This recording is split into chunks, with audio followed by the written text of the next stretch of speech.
اور یہ بدنصیبی ہمارے اوپر بی جے پی نے لائی ہے کہ جن لوگوں کی جگہ سوسائٹی کے جوتوں میں ہونی چاہیے ان کو ہمارے سر پہ بٹھایا ہے.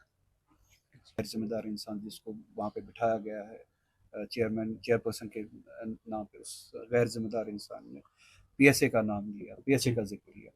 تو کسی بھی بات پہ کشمیری کے اوپر P S A تھوپنا، P S A لاگو کرنا اب ان کے لیے ایک نارم بن چکا ہے. قانون کے ذریعے ہی آپ کام کریں.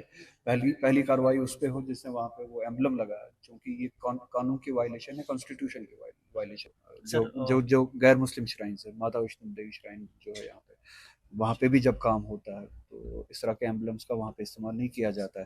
تو جان بوجھ کے درگاہ حضرت بل میں اس طرح کے ایمبلمس کا جانتے ہوئے کہ یہ ریلیجس سینسٹیوٹیز کے ساتھ کھلواڑ ہے، ریلیجس سینسٹیوٹیز کے ساتھ کھیلنا ہے، تو ایک پیٹرن نظر آتا ہے کہ جان بوجھ کے یہ کیا جاتا ہے. وہ سیکنڈ کر رہے جو میں نے آپ رام مندر کیوں، آپ نزدیک ہی جائیے. ماتا ویشنو دیوی ہماری ریاست میں یہ ایک بہت بڑا شرائن ہے، ایک مسلک، ایک مذہب سے وابستہ شرائن ہے.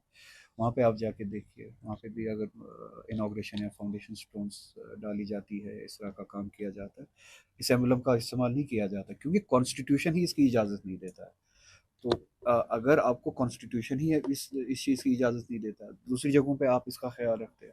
رام مندر کی آپ نے مثال دی، سب سے بڑا انسٹیٹیوشن ہے آبادی کے حوالے، سب سے بڑے مذہب کا اس ہندوستان میں، تو وہاں پہ بھی اس ایمبلم کا استعمال، اس سمبل کا استعمال نہیں کیا جاتا چونکہ کانسٹیٹیوشن ہی اس چیز کا اجازت نہیں دیتا.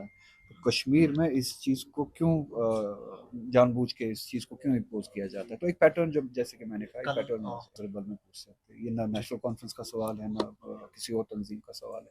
ان سے پوچھ سکتے ہیں کہ یہ کام جو ہے، یہ جذباتی طور جو کام ہوا وہ کنہوں نے کیا اور کس کے کہنے پہ کیا. ہر کوئی کہے گا کہ ہم نے خود جو ہے آفینس فیل کیا، ہمارے جذبات جو ہے مجروح ہوئے. اس کے لیے نہ کسی تنظیم نے کسی کو بولا ہے، نہ کسی تنظیم کے بولنے کی ضرورت ہے. میں کل کو خدا نخواستہ امرناتھ شرائن بورڈ پہ جاؤں، اس طرح کی کوئی حرکت کروں، تو لازمی سی بات ہے کہ وہاں پہ جو لوگ ہیں ان کے جذبات کو ٹھیس پہنچے گی.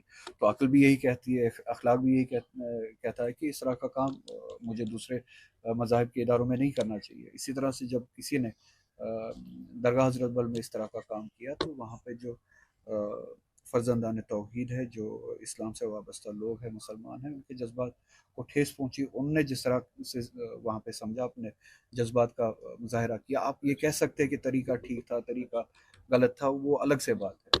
مگر جو لوگوں نے جس چیز کا احساس کیا، اس کے پیچھے نہ کوئی سیاست ہے، نہ کوئی سیاسی تنظیم ہے. آپ آج بھی کیمرہ اٹھا کے جا سکتے ہیں وہاں پہ لوگوں سے پوچھ سکتے ہیں.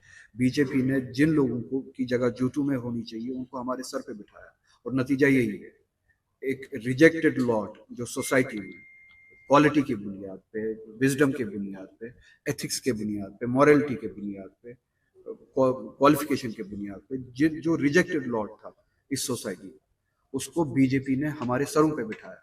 اور ان سے آپ ایکسپیکٹ کیا کریں گے؟ اسی طرح کی باتیں کریں گے. ہر کسی کو ٹیررسٹ کا ٹیگ دیں گے، کسی کو پی ایس اے میں بند کروانا چاہیں گے، کسی کو اینٹی نیشنل کہیں گے اپنی کرسی کے لیے. اب اس طرح